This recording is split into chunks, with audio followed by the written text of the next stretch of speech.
तो पिछले एपिसोड में हमने देखा था कि जियान वगैरह फाइनली इस समय डेमन सप्रेशन प्रिजन के अंदर होते हैं और वहीं सोल पैलेस वाले हमेशा की तरह यहाँ पर आ चुके थे। अब आगे अब यहाँ पर दिखाया जाता है कि जो 4 विंग्ड एंजल थी इस समय डेमन वुल्फ और डेमन ऑफ लाइट को लगातार दौड़ा रही थी और उन्हें मजा भी आ रहा था इस चूहे बिल्ली के खेल में। और वहीं जूशा वगैरह जो थे एविल केस के आसपास पहले ही पहुंच चुके थे और इनके हिसाब से ये वही लोकेशन था जहां पर दोनों एविल किंग्स सील्ड हो सकते हैं। और इन दोनों एविल वाइट किंग्स को सील करने के लिए यहाँ पर 5 सील लगाए गए थे जो कि काफी ज्यादा पावरफुल थे। इनके सामने एक ब्लड कलर्ड स्टोन गेट दिख रहा था।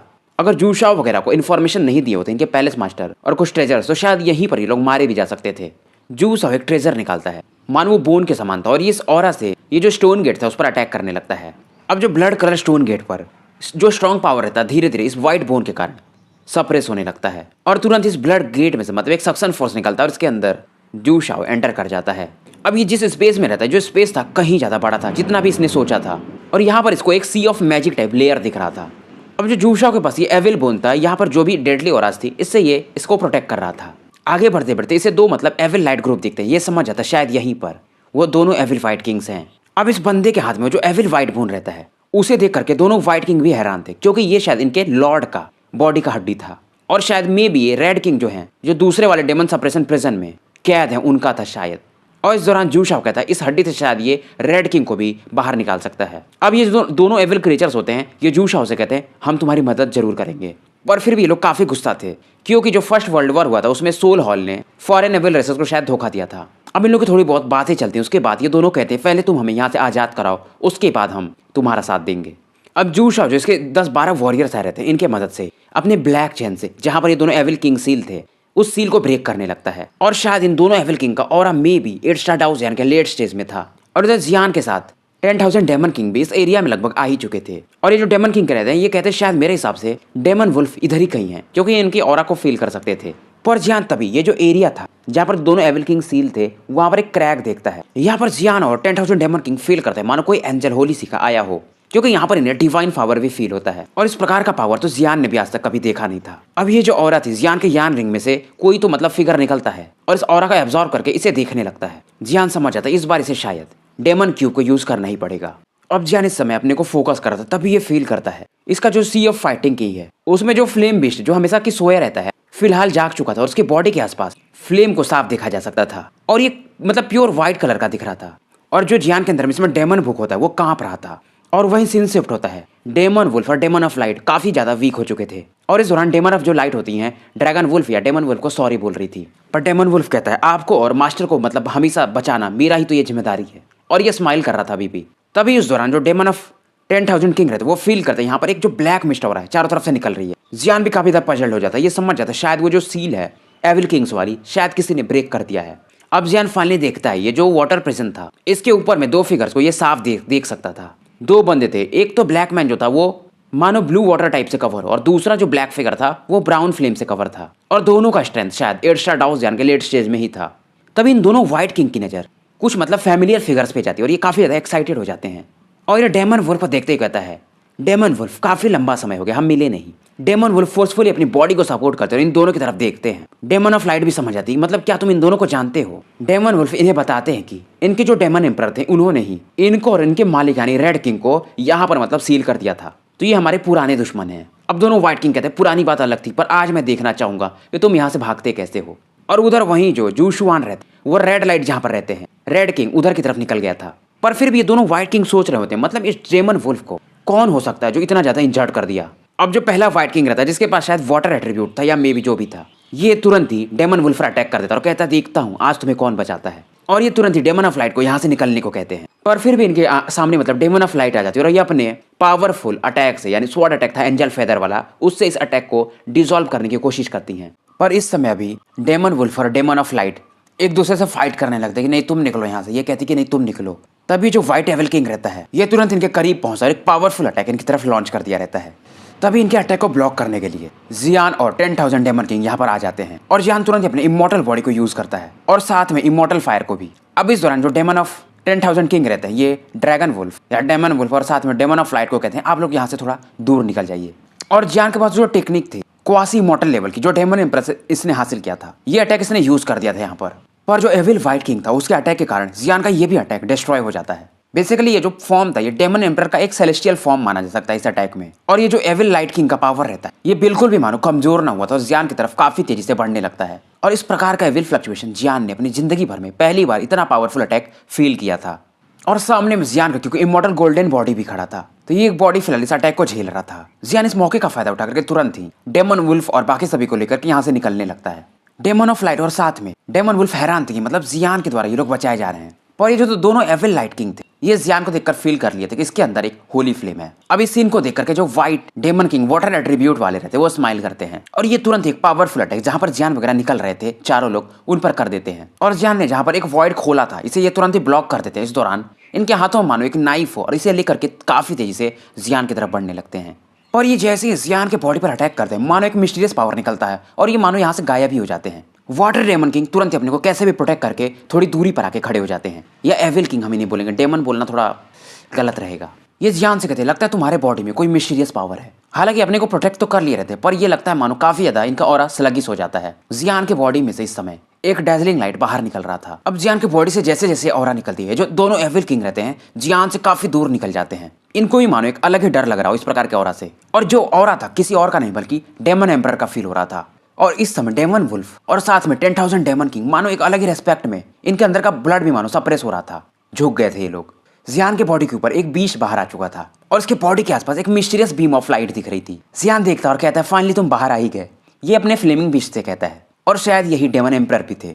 जियान अभी सोच रहा था कि अपने डेमोनिक पावर का यूज करेगा यानी क्यूब को, पर फाइनली जब ये देखता है कि ये बीस्ट इस समय खुद ही एक्टिवेट हो गए हैं, जाग चुके हैं और बाहर आना चाहते हैं तो जियान यूज नहीं करता है उस पावर को। और ये मानो जियान से काफी असंतुष्ट थे। कहते हैं मैं काफी लंबे समय से जिंदा हूँ और तुम मुझे लिटिल बॉय कह रहे हो, लिटिल बीस्ट। जियान कहते ठीक है आप बिक गए हो। तभी जियान नोटिस करता है इस फ्लेमिंग बीस्ट में काफी चेंजेस आ चुके थे। मतलब इनका पावर एक अलग ही लेवल पर था। शुरुआत में बीस्ट मतलब काफी जियान को छोटा दिखता था पर अब शायद ये मैच्योर हो चुके थे तो इनका भी शायद जो हाइट वगैरह था यानी लंबाई वगैरह कुछ मीटर्स में होता है। उनकी बॉडी मानो एक यूनिकॉर्न के जैसे लग रही थी। तो जैसा कि मैंने आपको पहले भी बताया था ये फ्लेमिंग बीस्ट ये अलग ही थे। इनका सर मानो टाइगर के समान था, जो पूंछ था वुल्फ के समान था और जो बीच वाला पार्ट था मानो गाय की जो हुप्स होती है उसके समान था। मतलब ऐसा करके इनका बॉडी फिगर जो था अलग ही था, 4 डिसिमिलरिटीज से बना हुआ था। और शायद इनका ऑरा जो अभी है वो 8 स्टार डाउ जियान के लेट स्टेज में है। वाटर एविल किंग समझ जाता है ये तुरंत एक पावरफुल अटैक जियान की तरफ एम करके लॉन्च कर देता है और ये इसका एक मतलब ऑल आउट अटैक था। जियान इनके अटैक को देखता है और ब्लॉक करने के लिए बढ़ता है। अब जियान फिर से अपने डेमोनिक पावर को यूज करने जा रहा था तभी फ्लेमिंग बीस्ट अपनी ऑरा रिलीज करते हैं और ये तुरंत ही मानो यहाँ का जो स्पेस का एविल एनर्जी था इसे प्योर एनर्जी में बदल देते हैं और यहाँ पर एक पावरफुल एनर्जी बैरियर बना देते हैं। इस प्रकार का बैरियर डेमन वुल्फ ने भी अपनी जिंदगी में कभी नहीं देखा था। और जैसे वो वाटर एविल किंग का अटैक इस बैरियर से टकराता है मानो ये एक सॉफ्ट मटेरियल से टकरा रहा और ये रिबाउंड हो जाता है। और इस समय ये फ्लेमिंग बीस्ट अलग ही गुस्से में थे। अब इतना ज्यादा ये गुस्से में थे कि इस समय दोनों एविल किंग भी फील कर सकते थे इन्हें। अब इनका जब अटैक रिबाउंड होता था तो जो फायर एविल किंग थे तुरंत ही वाटर एविल किंग को बचाते हैं और ये लोग थोड़ा दूर जाके सोचने लगते हैं क्योंकि ये लोग भी फील कर रहे थे शायद जब इन लोगों ने फर्स्ट वर्ल्ड वॉर में डेमन एम्परर से फाइट किया था तो ये जो फ्लेमिंग बीस्ट है इनका भी ऑरा डेमन एम्परर के जैसा ही लग रहा है। पर क्योंकि इनके हिसाब से तो डेमन एम्परर सील है तो ये दोनों बंदे सेम नहीं हो सकते हैं इनके हिसाब से। अब जो वाटर एविल किंग होते हैं एक पावरफुल अटैक अपने पानी से एक मैजिकल स्वॉर्ड बनाते हैं और इसमें एविल पैटर्न साफ था ऐसे उग चुके थे और ये तुरंत एक पावरफुल अटैक फिर से फ्लेमिंग बीस्ट को एम करके कर देते हैं। अब जो यहाँ पर एनर्जी बैरियर बना था ये तुरंत ही इसके वीक पॉइंट पर अटैक किए रहते हैं तो ये कोलैप्स करने लगता है। अब इस दौरान डेमन वुल्फ जियान की तरफ देखते हैं और कहते हैं इस बंदे को ही शायद हमारे डेमन एम्परर ढूंढ रहे थे यानी कि फ्लेमिंग बीस्ट को कहते हैं। और ये कहते हैं कि शायद ये बंदा भी धीरे धीरे रीइंकार्नेशन लेवल की तरफ मूव कर रहा है ये फ्लेमिंग बीस्ट। और ये जियान से कहते हैं फिलहाल इस बैटल को लड़के कोई मतलब नहीं है। वैसे भी दूसरी तरफ जो टायरेंट और साथ में जो व्हाइट टाइगर डेमन किंग है इन दोनों का स्ट्रेंथ काफी ज्यादा बढ़ चुका है और ये लगता है शायद काफी लंबे समय से मेरे लिए प्लान कर रहे हैं। और ये कहते हैं इस प्रकार की समस्या को शायद हमारे बस डेमन एम्परर ही निपटा सकते हैं। अब ये उधर जो मैजिकल स्वॉर्ड रहता है इनके एनर्जी बैरियर को ब्रेक कर दिया रहता है और काफी तेजी से मूव कर रहा था। फ्लेमिंग बीस्ट भी नहीं रुकते हैं। इनका जो टाइगर टाइप आंखें थी मतलब थोबड़ा था उसमें से आंखों में से पावरफुल बीम ऑफ लाइट निकलती है और इसमें शायद रिइंकार्नेशन लेवल का पावर था। ये दोनों बंदे यानी कि दोनों एविल किंग्स हैरान थे और इनका मैजिकल स्वॉर्ड तुरंत ही इस समय इस बीम ऑफ लाइट से डिस्ट्रॉय हो जाता है और ये दोनों यहाँ से भागने लगते हैं। फ्लेमिंग बीस्ट कहते हैं क्या तुम लोग यहाँ से भाग सकते हो।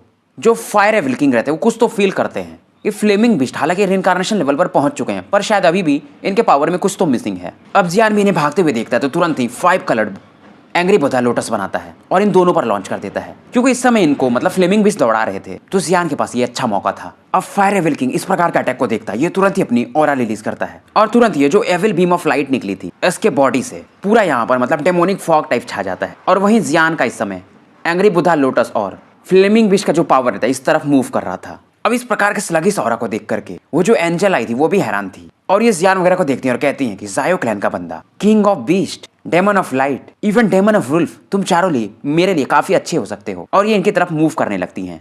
पर इस दौरान वो दोनों जो बंदे रहते हैं एविल किंग यहाँ से उस स्मोक को बना करके भाग गए रहते हैं। जियान काफी नाराज होता है पर फिर भी ये फिलहाल कुछ नहीं कर सकता था। और शायद जियान के हिसाब से और डेमन वुल्फ के हिसाब से ये लोग रेड किंग की तरफ मूव कर गए थे और रेड किंग का जो पावर है शायद वो भी रिइंकार्नेशन लेवल पर ही है। जियान भी जब सुनता है तो थोड़ा ही निराश सा हो जाता है, क्योंकि अगर रेड किंग को इस पूरे डेमन वर्ल्ड में कोई हरा सकता है तो वो थे अपने डेमन एम्परर, पर फिलहाल वो सील है। अब इसके बाद डेमन वुल्फ जियान से कहते हैं, तुम जब डेमन रियल में एंटर किए थे तुम्हें मालूम है मैं क्यों नहीं आ पाया? क्योंकि मैं उस समय डेमन ऑफ लाइट को बचाने गया था। मतलब ये मिस्ट्रेस कहता है इन्हें इज्जत से। हालांकि मैं इन्हें एविल किंग्स वगैरह से तो बचा के लेकर आ गया, पर फिलहाल मतलब हम पर एक एंजल ने अटैक कर दिया है। तभी जियान फील करता है ये लोग मूव ही नहीं कर पा रहे हैं, एक जेंटल लाइट ने इन चारों लोगों को इस समय बांध दिया हो। ये तुरंत ही एक स्वर में कहता है एंजल। और जो फ्लेमिंग बिस्ट शायद इस समय ये फाइट करने की वजह से थोड़ा कमजोर हो गए थे, ये भी उस ब्यूटीफुल फिगर की तरफ देखने लगते हैं और एक लाइट केज इन मानो इन चारों लोगों को बंदी बना चुका हो। और ये एंजल जो भी रहती हैं ये होली सी की रहती हैं। ये कहती हैं तुम पांचों वैसे भी हमारे होली सी में काफी वांटेड लोग हो, तो आज तो तुम्हारा मरना पक्का है। और जियान के हिसाब से शायद अगर अपने ये डेविल्स क्यूब को भी यूज कर ले तो भी शायद इस एंजल को ये हरा ना पाए, क्योंकि इस एंजल के पास 4 विंग थे। मतलब कि ये रिइंकार्नेशन लेवल पर होगी। होली सी में बेसिकली जो 4 फिगर वाले 4 पंखों वाले एंजल होते काफी कम मात्रा में, शायद 8-10 ही होंगे मैक्स टू मैक्स। अब इस एंजल के पावर को देख के जियान का जो ब्लड लाइन था मानो बॉयल हो रहा हो और इसके जो क्लैन लाइन रहते हैं फोरहेड पर फिर से चमकने लगते हैं, क्योंकि इसमें जो 4 विंग एंजल होती है मानो एक संस्कृत में मंत्र पढ़ रही हो। अब जियान को पूरा माजरा समझ में आने लगता है। डेमन वुल्फ और जो डेमन ऑफ लाइट इस समय इंजर्ड है इसी एंजल के कारण है, तो ये काफी ज्यादा गुस्सा था। अब जियान इससे पूछता तुम यहाँ पर क्या कर रही हो? ये कहती ऑब्वियसली मैं तुम लोगों को पकड़ने आई हूँ और मेरा जो मेन मैटर है इस डेमन ऑफ लाइट के साथ है, क्योंकि इसने हमारे होली सी को धोखा दिया था। इस दौरान ये हल्का सा जोक भी मारती है, पर इस दौरान डेमन वुल्फ जियान से कहते हैं डेमन एम्परर जहाँ पर सील है मैं तुम्हें वहाँ का कोऑर्डिनेट देता हूँ, मैं इसे कैसे भी संभालूंगा, पर तुम्हें जाकर के जल्दी से उन्हें सील से मुक्त कराना पड़ेगा। और ये कहते हैं, पर जियान मानने को तैयार नहीं था कि आप लोग मारे जाओगे। और डेमन वुल्फ इस समय अपने पूरे प्योर एनर्जी को बाहर निकालने लगे थे, फिर भी एंजल कहती है चींटी तो चींटी ही रहेगी। इस दौरान ये ठाके मार के हंसने लगती है। अब जियान की भी आंखें लाल हो जाती है। इस दौरान ये एंजल से पूछता है कि एंजल क्या होती हैं? ये जो एंजल थी कहती है मैसेंजर ऑफ गॉड, मतलब हम लोग गॉड की विल को फॉलो करते हैं, जो गॉड कहते हैं हम उसी को पूरा करते हैं। जियान इसकी तरफ देखता और कहता है तुम एंजल तो हो फिर भी तुम्हारा स्किन जो है ह्यूमंस का ही है और तुम्हारे जैसे गंदे लोग। और इस समय जियान के बॉडी में जो एविल एनर्जी थी यानी डेमोनिक एनर्जी मानो धीरे धीरे रिलीज होने लगी थी। डेमन वुल्फ तुरंत ही जियान को रुकने को कहते हैं और तुरंत ही अपने पावर से जियान का जो ऑरा निकल रहा था उसे सप्रेस करते हैं। जियान इनसे कहता है अगर मैं ऐसा नहीं करूंगा तो हम सभी मारे जाएंगे। ये जियान से कहते हैं मैं जितना फील कर रहा हूँ बच्चे तुम्हारे अंदर जो पावर है वो एविल टाइप का पावर है, अगर तुम इसे यूज करोगे तो वैसे भी एंजल्स को एक बहाना मिल जाएगा तुम्हारे जायो क्लैन को मारने का। हालांकि तुम्हारे जायो क्लैन पहले ही गायब हो चुके हैं, फिर भी कुछ लोग हैं जो उन्हें प्रोटेक्ट कर रहे हैं और मैं नहीं चाहूंगा और तुम भी नहीं चाहोगे कि तुम्हारा जायो क्लैन तुम्हारी वजह से मुसीबत में आए। जियान भी इनकी बात समझ जाता है। और इस दौरान ये एंजल कहती है क्योंकि तुम जायो क्लैन के हो फिर भी तुमने जो अभी डेमोनिक पावर दिखाया ये मेरे पास एक ऑप्शन है तुम्हें आराम से मारने का।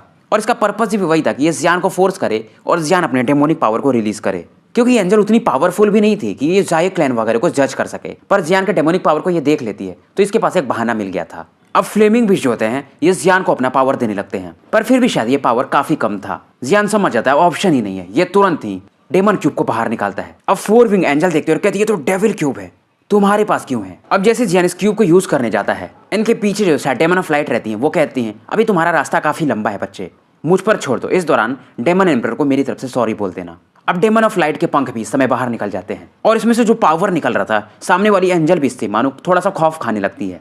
इस समय जो डेमन ऑफ लाइट रहती है ये सोर्स पावर जो एंजल का था उसे यूज कर रही थी, हालांकि शायद इसे यूज करने के बाद ये मर भी सकती थी। और इस समय इस पावर की वजह से जियान का जो डेविल पावर था वो सप्रेस हो जाता है। और इस समय डेमन वुल्फ कहते हैं आप क्या कर रही हो? पर डेमन ऑफ लाइट इस समय डेमन वुल्फ से कहते हैं जियान को वहां पर लेकर जाओ और इसके पास वो ट्रेजर है जिससे कि शायद डेमन एम्परर अनलॉक हो सकते हैं। अब इधर जो ये 4 विंग्ड एंजल ने पावरफुल अटैक किया था इससे डेमन ऑफ लाइट अपने एंजल पावर से डिसॉल्व कर देती हैं। अब इस सीन के बाद जो सामने वाली एंजल रहती है काफी ज्यादा गुस्सा हो जाती है और डेमन ऑफ लाइट जो रहती है इस समय अपने एंजल विंग को एक्सप्लोड करने जाती हैं। इसके वजह से सामने वाली एंजल और भी ज्यादा डर जाती है और इस दौरान ये गुस्सा भी होती है क्योंकि एंजल विंग्स जो होता है ये होली सी वालों के लिए इनके जान से भी ज्यादा इंपॉर्टेंट होता है। डेमन ऑफ लाइट कहती है तुमने ही मुझे फोर्स किया है। अब इस दौरान फोर विंग जो एंजल होती है कहती है कि तुमने हमारे एंजल को इंसल्ट किया है, अब तो मैं तुम्हें नहीं छोड़ूंगी। और ये तुरंत एक पावरफुल प्यूरिफिकेशन टेक्निक यूज करती है। पर इस दौरान डेमन ऑफ लाइट अपने जो बचे कुछ स्ट्रेंथ से यहाँ पर जियान वगैरह को बाहर निकाल देती है इस स्पेस से। और वहीं जो अपनी डेमन ऑफ लाइट रहती है अपने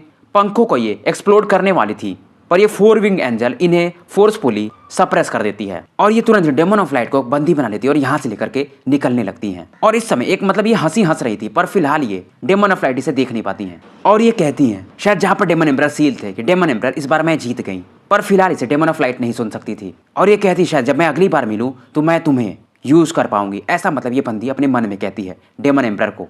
शायद ये बंदी काफी शातिर है। अब यहाँ पर काफी कुछ लोग जो दूर खड़े रहते हैं इन्हें पता चल जाता है कि जो डेमन सप्रेशन प्रिजन है वाटर एंड फायर वाला वो डिस्ट्रॉय हो चुका है और यहाँ पर कोई और नहीं बल्कि व्हाइट बोन डेमन किंग खड़े थे। ये भी इस प्रकार के ऑरा को देख करके सरप्राइज थे क्योंकि ये ऑरा जो था होली सी एंजल वालों का था और व्हाइट डेमन किंग भी कहते शायद लगता कोई इंटरेस्टिंग लोग आया हुआ है, तभी तो ये होली सी एंजल यहाँ पर आई थी। इस दौरान ये पूछता है अपने बाकी लोगों से कि डेमन वुल्फ का क्या कुछ पता चला। तभी इनके बगल में वो जो लड़की हमेशा रहती है यूहिन, ये कहती है शुरुआत में तो मैं उसके ऑरा को फील कर पा रही थी पर शायद वो कहीं दूर निकल गया है। और वहीं फिर टायरेंट को दिखाया जाता है। ये लोग भी यहाँ पर पूरा इंस्पेक्शन कर रहे थे और इन्हें पता चलता है कि इनका जो एक डेमन किंग था यानी कि ब्लड डेमन किंग वो मारा जा चुका है। ये सुनते हैं टायरेंट भी मतलब काफी ज्यादा आश्चर्यचकित हो जाते हैं कि 8 स्टार डाउजन लेट स्टेज के बंदे को कौन मार सकता है। इनके लोग गेस करते हैं कि शायद होली सी वाले ने किसी ने मारा होगा। इस दौरान ये टायरेंट जो कि हमेशा डेमन वुल्फ से फाइट करते रहता था ये भी बोल रहा था वो है कहाँ पर आज, मतलब वो लोग मिल नहीं रहे थे इन्हें। अब इस दौरान टायरेंट को यह भी पता चलता है कि जो टिंगजियान वाला बैटल था वहां पर भी ये लोग हार चुके हैं, यानी कि एविल आई डेमन किंग भी मारे जा चुके हैं। पर टायरेंट वगैरह भी इस समय डरते थे क्योंकि जो व्हाइट बोन डेमन किंग था वो किसी से फाइट नहीं कर रहा था बल्कि चुपचाप इस मौके का फायदा उठा रहा था कि जो टायरेंट और डेमन वुल्फ की टीम में फाइट चल रहा था। और टायरेंट को जो सपोर्ट करता था बंदा इसका नाम था ब्लड स्केल सेज। इसी ने बहुत पहले मतलब टायरेंट की जान भी बचाई थी। अब वहीं जू शाओ यानी कि हॉल ऑफ सोल वाले के बंदे को दिखाया जाता है। इसे भी पता चल जाता है कि यहाँ पर होली सी वाले आए हुए थे, पर फिलहाल ये डीपर पार्ट में निकल चुका था। इसके पास भी एक क्रिस्टल ब्लॉक था जिसमें कि एविल पावर को धीरे धीरे एब्जॉर्ब करते जा रहा था। अब ये वहां पर पहुंच चुका था जहां पर डेमन सप्रेशन प्रिजन 6वें रैंक का था और यहीं पर रेड किंग एविल किंग को सील किया गया था। अब जान इस समय डेमन वुल्फ के साथ एक स्पेस टाइम वर्म हॉल में एंटर कर चुका था और ये लोग इस समय डेमन फेट केव की तरफ मूव कर रहे थे। और वहीं जो अपनी एंजल होती है होली से लौट चुकी थी डेमन ऑफ लाइट को लेकर के। इसको पता था कि रेड किंग को बाकी लोग छुड़ाने वाले हैं, फिर भी इसको कोई उस मैटर से इंटरेस्ट मानो रहता ही नहीं है और इसने जानबूझ करके जियान वगैरह को जाने दिया था और उसका कुछ अलग ही इरादा था। और शायद ये जो चीज रिलेटेड था ये किंगडम ऑफ एंजल से रिलेटेड था, मतलब कि ये चाहती थी कि अच्छे काम करके मतलब अपना नाम फेमस करके एंजल वर्ल्ड में एंटर कर जाए। डेमन वुल्फ इस समय काफी ज्यादा निराश थे और इन्हें याद आता है कि पास्ट में मतलब ये मरने की कंडीशन में थे तब इनको डेमन एम्परर ने बचाया था और इनको काफी सम्मान देकर के इन्हें इस लेवल तक पहुंचाया था। पर जियान इस समय कहता है कि नहीं, मेरे हिसाब से डेमन ऑफ लाइट आप मरेंगे नहीं, आप टेंशन मत लो इनके, क्योंकि वो मेरे हिसाब से वो जो 4 विंग्ड एंजल थी मानो कुछ तो प्लान कर रही थी और जानबूझकर हमें निकलने दी। फिलहाल जो फ्लेमिंग बिस्ट होता है जियान के बॉडी में फिर से जाके सो गया था। इस समय डेमन वुल्फ फिर से अपने मिडिल एज्ड मैन वाले फॉर्म में आ चुके थे और ये रास्ते में जियान से कहते हैं डेमन एम्परर का सील ब्रेक हो पाएगा कि नहीं ये तुम्हारे ऊपर डिपेंड करेगा। इस समय जियान वगैरह एक मिस्टीरियस वॉइड में पहुंच चुके थे। जियान फील करता है यहाँ पर 3 प्रकार का पावर है, मानो ये किसी बंदे के सोल को भी प्यूरिफाई कर दे। और ये सामने वाले शायद जो केव था वहीं से आ रहा था, इसी को डेमन फेट केव भी कहा जाता है। यहाँ पर जियान जो एक ऑरा फील करता है वो घोषली हो रहा था और इस दौरान यहाँ पर एक आवाज आती कि डेमन वुल्फ तो फाइनली तुम यहाँ पर आ ही गए। डेमन वुल्फ भी कहते हैं हाँ मास्टर, मैं आप जिस बंदे को बोले थे ह्यूमन को मैं उसे लेकर आया हूँ। उसके बाद ये कहते हैं कि मतलब फिलहाल मैं आपका सील जब ब्रेक कर लूंगा उसके बाद हम बात करेंगे। इस दौरान ये जियान की तरफ शायद देखते हैं और कहते हैं बच्चे मैं तुम्हारी बॉडी से फैमिलियर ऑरा फील कर सकता हूँ, शायद तुम जायो क्लैन के हो, तुम्हारे पास फ्लेमिंग मंत्रा भी है। पर इस दौरान यहाँ पर मतलब कि बुद्धा पावर को, घोष एनर्जी को और एक और एनर्जी थी इसे फील किया जा सकता था। अब जियान तुरंत ही अपने एम्बर फ्लेम को एक्टिवेट करता है।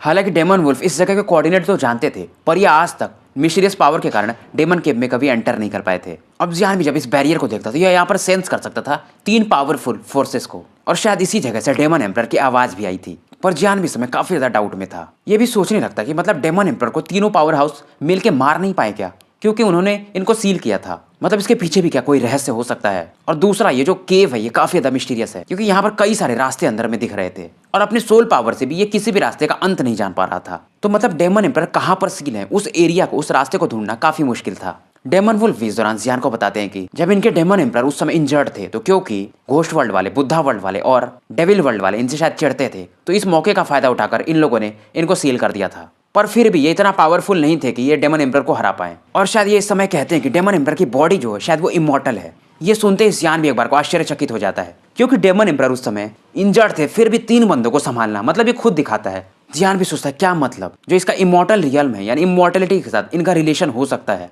अब इस दौरान तभी डेमन एम्परर की फिर से आवाज आती है। ये जियान से कहते हैं कि मेरा जो तुम्हारे जायो क्लैन के लीडर है उनसे काफी अच्छा रिलेशन था और मेरे सील को ब्रेक करने के लिए फ्लेमिंग मंत्रा और होली फ्लेम दोनों चाहिए। और ये कहते हैं शायद वो जो ओल्ड मैन थे उन्हें पता था कि मेरे साथ ऐसा होने वाला है, और ये स्माइल करते हैं। मतलब ये जायो क्लैन के लीडर के बारे में बात कर रहे थे। पर ये जियान से कहते हैं फिलहाल मुझे जो तुम मेरा सील ब्रेक करने जा रहे हो उसके पहले तुम एक चीज जान लो। अब ये जियान से कहते हैं 7 रियल में टॉप पर क्या है तुम्हें मालूम है? जियान कहता है फ्लेमिंग मंत्रा, क्योंकि फ्लेमिंग मंत्रा के बारे में अभी तक जियान कुछ भी मिस्टीरियस जो चीजें थी वो जान नहीं पाया था। ये कहते हैं कि मतलब जैसे तुम आर्ट को डिवाइड करते हो, इमॉर्टल रैंक, उसके बाद सेंट रैंक, और इसके ऊपर भी एक पावर है जिसे कि हम गॉड कहते हैं। और तुम्हारे बॉडी में जो फ्लेमिंग मंत्रा है ये इवन जो 7 वर्ल्ड हैं उनके जो ग्रेड्स हैं उनके भी ऊपर की चीज है। और इसका पावर क्या है, इसकी लिमिट क्या है, आज तक मतलब इतने लंबे समय हो चुके पर कोई नहीं जानता है। और इवन जो तुम्हारे जायो क्लैन के लीडर हैं वो भी बस 5 रियलम तक ही पहुंच पाए हैं, और जो फ्लेमिंग मंत्र है उसके 6 रियल्म होते हैं। और ये बताते हैं कि जब तुम्हारे जो जायो क्लैन के लीडर हैं जब वो 5 रियल्म को कवर कर लिए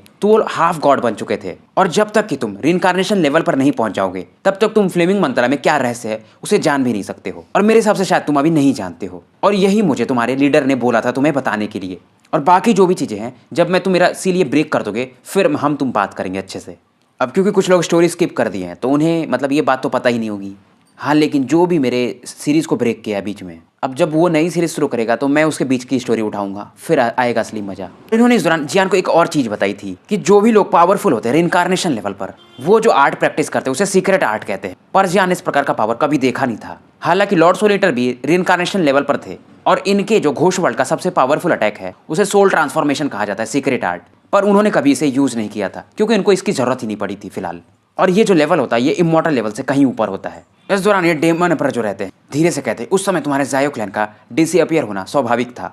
हालांकि जो 10 यामाज हैं और कुछ और गार्जियन तुम्हारे और भी जो चीज़ें हैं तुम्हारे लिए वो प्रिजर्व करके रखे हुए हैं जायो क्लैन के डिसेंडेंट के लिए। जैन इनसे कुछ और भी चीज़ें पूछता है, पर ये कहता है क्योंकि जो फर्स्ट वर्ल्ड वॉर खत्म हुआ और मैं वापस आया तभी मुझे सील कर दिया गया, तो मुझे भी जायो क्लैन कैसे डिसअपियर हुआ उसका खास अंदाजा नहीं है। और शायद मेरे हिसाब से जायो क्लैन जब उस समय एविल क्लैन से फाइट किया था तो वो लोग भी काफ़ी ज़्यादा इंजर्ड थे। और शायद जो ह्यूमन वर्ल्ड में पावरफुल फोर्सेस था कोई एक तो है जिसने इस मौके का फायदा उठा करके तुम्हारे क्लैन वालों को कैप्चर कर लिया था। पर फिलहाल तुम्हें इन चीज़ों पर ध्यान नहीं देना चाहिए। अगर तुम इन चीज़ों में इन्वॉल्व होना चाहते तो पहले तुम रिइंकार्नेशन लेवल पर पहुंचो। उसके बाद जियान में बोलता है मुझे सील ब्रेक करने के लिए क्या करना है। ये कहते हैं कि एक तो ऑप्शन है जो तीनों वॉरियर्स थे मतलब उस अलग अलग वर्ल्ड के, उनको बुला करके ये सील ब्रेक करवा जाए, पर ये फिजिबल नहीं है। मुझे कैसे भी पता चला मतलब इस मिस्टीरियस केव से कि इस चीज को शायद फ्लेमिंग मंत्रा से ब्रेक किया जा सकता है, पर मुझे भी नहीं पता ये कैसे करना है, ये तुम्हारे ऊपर ही डिपेंड करेगा। और ये बताते हैं कि इनकी जो बॉडी है इस समय एम्प्टी है, मतलब इनका पावर सील है या कहीं बाहर निकल चुका है। अब जियान तुरंत ही अपने 5 प्रकार के फ्लेम को बाहर निकालता है और यहाँ पर ये जो बैरियर बनाया गया था तीनों पावरफुल फोर्सेस के द्वारा इन्हें गलाने लगता है। पर ये तीनों भी जो फोर्सेस थे जियान पर अटैक कर रहे थे। इस समय जियान अपनी बॉडी को फ्लेमिंग मंत्रा से और होली फ्लेम से कवर्ड कर लिया था, और जो बैरियर में से घोष एनर्जी निकल रही थी वो इतनी ज्यादा पावरफुल थी जियान के हिसाब से शायद ये घोष वर्ल्ड का जो सोल ट्रांसफॉर्मेशन सीक्रेट आर्ट था ये वही पावर था।